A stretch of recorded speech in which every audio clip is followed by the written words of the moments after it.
السلام عليكم ورحمة الله وبركاته. أهلا بيكم من جديد في مطبخكم، مطبخ دودي وماسة. عاملين ايه؟ وحشتونا جدا جدا. تعالوا النهاردة نعمل مع بعض فينو الأفران، فينو السندوتشات بتاع المدارس. تخيلوا الرغيف بره بكام دلوقتي؟ ب2 جنيه، والرغيف أصلا عايز رغيف. تعالوا بقى نصلي على النبي ونسمي الله ونمشي مع بعض كده خطواتنا خطوة بخطوة، وأقول لكم أنا عملته ازاي. هتجيبي البولة الواسعة أو الإناء الواسع اللي هتشتغلي فيه، هتنزلي فيه بكوب من اللبن الدافي. لازم يكون اللبن دافي، مش لبن بدرجة حرارة الغرفة، لا، كوب من اللبن الدافي. هتنزلي على اللبن ده بمعلقتين 2 من السكر، معلقتين يكونوا مليانين كده من السكر. وهتنزلي بمعلقة ونص خميرة فورية.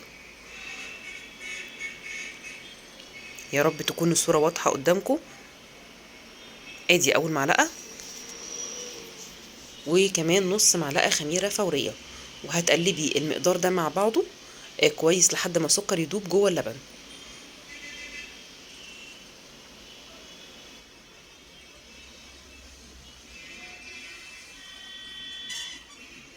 داب السكر معانا زي ما انتوا شايفين بنفس الشكل اللي انتوا شايفينه ده.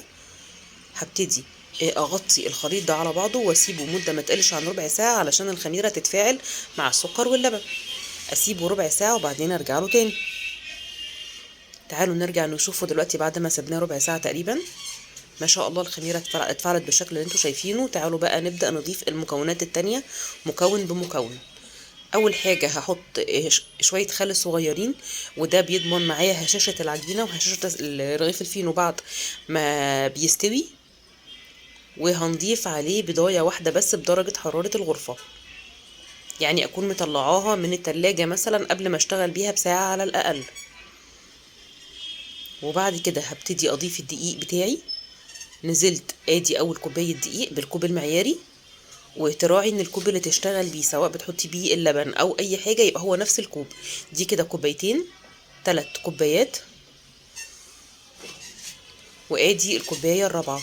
انا كده مش هضيف دقيق تاني، عملت 4 كوبايات دقيق، ما يعادل تقريبا نص كيلو دقيق، ورشة ملح ومعلقة بيكنج باودر، وبس كده. وهبتدي اقلب الخليط الاول كله مع بعضه، المكونات الجافة مع المكونات السايلة، لحد ما الدقيق يتشرب المواد السايلة كلها. بأي معلقة عندك بقى، بأي سباتيولا، بالراحة خالص كده لحد ما الدقيق يتشرب كل المكونات السايلة بتاعته، والبضاية تختفي تماما جوه العجين.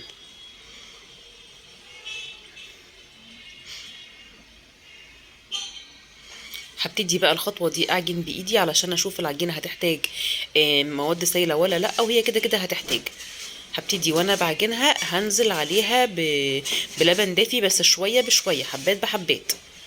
هي لسه ناشفة، فشوية لبن دافي كده حبات بحبات. هي ال4 كوبايات دقيق اخدوا معايا كوباية وربع من اللبن الدافي بنفس الكوب المعياري زي ما انا قلت لكم. هبتدي اعجن كده بالراحة زي ما انتم شايفين، لسه العجينة ناشفة. بزود لبن برضو دافي على ايدي كده، وابتدي الم العجينه من تحت لفوق لحد ما تشرب المواد السائله او اللبن اللي انا لسه ضايفاه. شايفين العجينه بقت طيعه وسهله معايا ازاي؟ بتلزق بس في نفس الوقت ايدي بتطلع نظيفه. عند الخطوه دي هضيف عليها قطعه زبده ما تكونش موجوده في التلاجة، تكون برضو بدرجه حراره الغرفه علشان تبقى سايحه معايا. وانا بعجن العجين هحسه بيفصل معايا كده من الزبده. ما اقلقش خالص، هكمل عجن وهو هيلم على بعضه. خطوه الزبده بتدي للعجينه طراوه مش طبيعيه، وبتاخد معايا طبعا الطعم والريحه في حته تانية خالص. شايفين بقى شكلها عامل ازاي؟ واي نوع بقى من العجاين اعجيني فيه وما تبخليش عليه بالعجينه. شايفين بقى شكلها عامل ازاي؟ بتلزق في ايدي بس ايدي نظيفه. شايفين شكلها؟ هي هشه وطيعه معانا جدا جدا وطريه جدا جدا. ان شاء الله الوصفه بتاعتنا هتبقى ناجحه النهارده ما دام وصلناها للدرجه دي. هجيب بقى بوله تانية وانزل فيها بشويه زيت كده،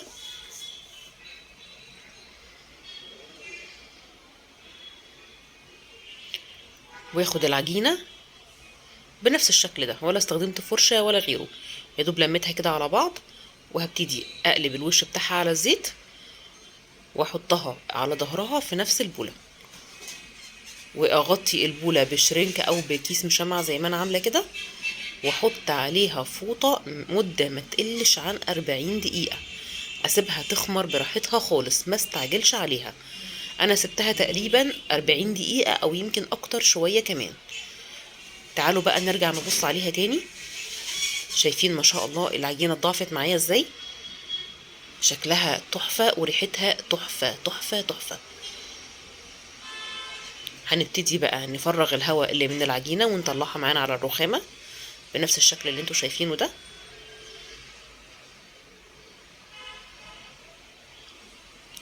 وهقسم العجين بتاعي لقطعتين اتنين علشان اقدر اشتغل.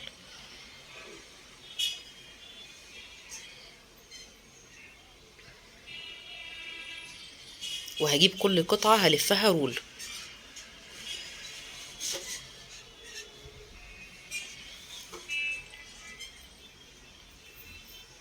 وهبتدي اقطع الرول عندي، كل رول ل5 قطع بنفس الشكل اللي انتوا شايفينه ده.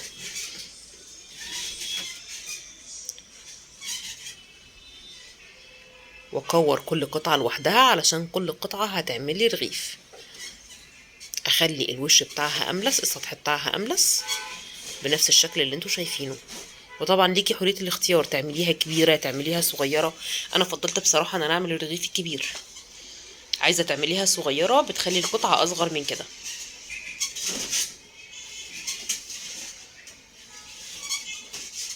تبتدي تاخديها بالمنظر ده وتبتدي تلفيها، السطح معاكي هيبقى املس خالص. او تاخديها ممكن تلفيها مرتين 3 على الرخام، هتلاقي السطح ناعم خالص معاكي.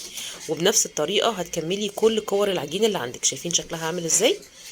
بنفس الطريقة بتكملي. انا عملت كل المكونات اللي عندي، عملوا معايا بالظبط 10 ارغفة. 10 ارغفة من العيش الفينو الكبير. يعني لو انتي حبيتي تعملي عيش صغير تقدري تعمليه 20 رغيف من العيش الصغير. وهبتدي اخد كوره كوره من اول كوره انا عملتها، وهبتدي افردها بالشكل ده قدامكم. اكون حاطه دقيق على الرخامه وارجع ارش عليها رشه دقيق من فوق كده، وافرد فرده بسيطه خالص. وبعدين ابتدي اشتغل بالنشابه.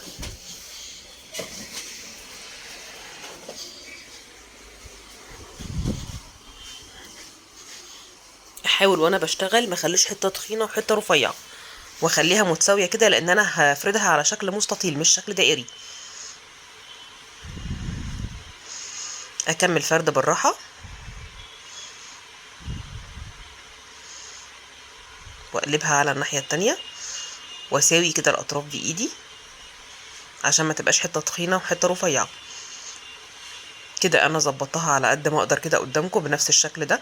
وطبعا كل مره هتعملوها ايديكم هتاخد على العجين اكتر. هبتدي بقى الف العجينه دي رول ضيق قوي على بعض. طبعا الدقيق اللي انا حطاه هيسهل معايا لف العجينه. تيجي بالراحه كده باطراف صوابعي الف الرول زي ما انتوا شايفينه كده بنفس الشكل اللي انتوا شايفينه. وابتدي بقى اقفل اطراف العجينه مع العجينه كويس قوي بنفس الشكل ده.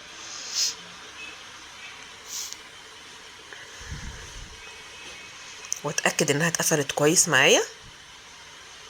واكون مجهزه الصينيه بتاعتي، الفها لفتين كده على الرخام بنفس الشكل اللي انتوا شايفينه.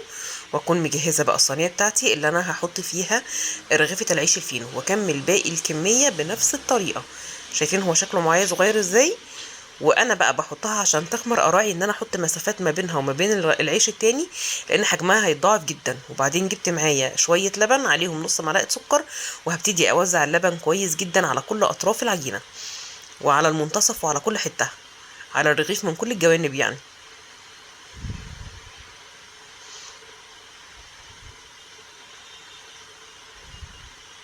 بأكد تاني لما نيجي نعمل العيش الفينو نحط مسافات بينه وبين الرغيف اللي جنبه، لأنه هينتفخ مرة وهو بيخمر ومرة تانية وهو بيستوي. واضيف طبعا السمسم، دي خطوه اضافيه. عايزه تحطي سمسم حطي، عايزه تحطي حبه البركه حطي، عايزه تسيبيه بدون اي اضافات سيبيه بدون اي اضافات. في الثلاث حالات هيطلع جميل جدا جدا معاكي. وهسيبه بقى ساعه كمان يخمر. هو كده خمر خلاص. شايفين شكله اتضاعف ازاي؟ حجم الرغيف نفسه اتضاعف بنفس الشكل اللي انتوا شايفينه. وهكون مسخنه الفرن على درجه حراره اقل من المتوسطه تقريبا 160. وهدخله قعد بالظبط تلت ساعه من تحت وولعت عليه دقيقتين من فوق، لسه خارج بقى من الفرن بالشكل الجميل اللي انتوا شايفينه. باي بخاخه ميه عندك، وترشي رش سريع، رش كده رشه سريعه على الرغيف من بره، وتغطيه وتسيبيه 10 دقايق بالظبط، وكلي منه بألف هنا وشفا.